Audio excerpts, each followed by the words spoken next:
I like the idea of getting away from the group for a while. Not nothing personal, but just the idea of working totally on your own, where you're in charge of all the recordings and all the writing and all the instrumentation and the production. Like a sort of little Hitler figure. That's what I'm... Touring certain ways is exciting. Doing what I'm doing, going all around the world in 2 months, that's good because it's hitting home while it's hot, really. You know, you're getting out there and you're doing it all in one go. Whereas when we've toured in the past with Ultravox, it goes on for like 6 or 7 months. You know, you start a bit and you do a couple of months in Britain and Europe, and then you sort of stop for a couple of weeks, and you another couple of months, and and then you stop, and before you know it, you spent nearly 3/4 of the year touring and singing the same songs and doing the same set, and it gets to be a bit tedious at that point. So I think if my idea, I've got a lot of theories on this touring. When you shorten it all down and compress it and go out there and just go yes and splash all over the world and have a great time, it's good because I know fine it in December when the tour's going to finish. We're doing a big concert in Wembley. It's the final concert we're going to do. It'll be as fresh then as it was from the day we started because we haven't had enough time to get bored of it.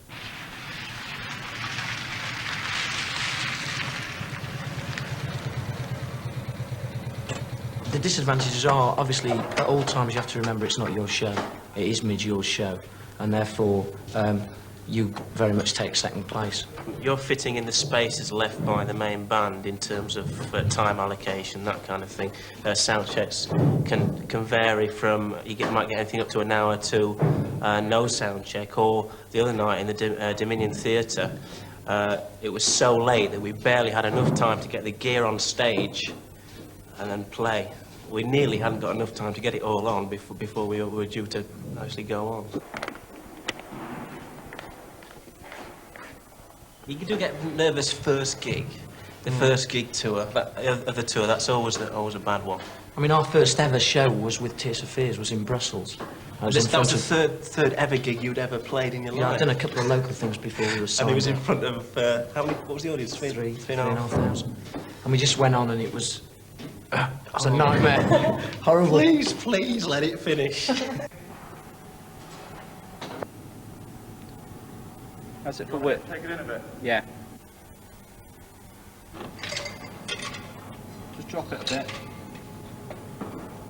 I wasn't up on the cutting room floor anyway. Okay? Yeah.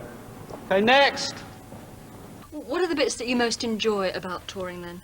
I've got to say the performance side of it. I hate the travelling side. I find that really tedious.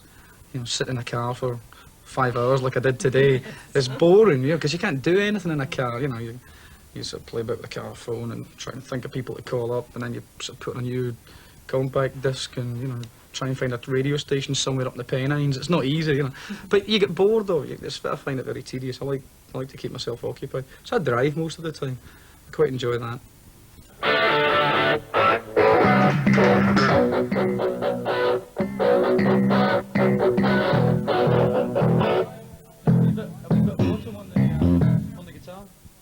Sound check is the key thing to getting a good sound on the performance. You've got to check all the individual instruments. Each musician's got to check his guitar or drums or whatever it is, his keyboards. So once you've checked it all out and it's all working okay, you play through 2 or 3 numbers so that each individual musician can hear the band balanced through his monitor speakers. Then when you walk on stage at night, you know that your guitar is going to be at the right level, and you know that your voice is going to be okay. And more often than not, you don't have to change it.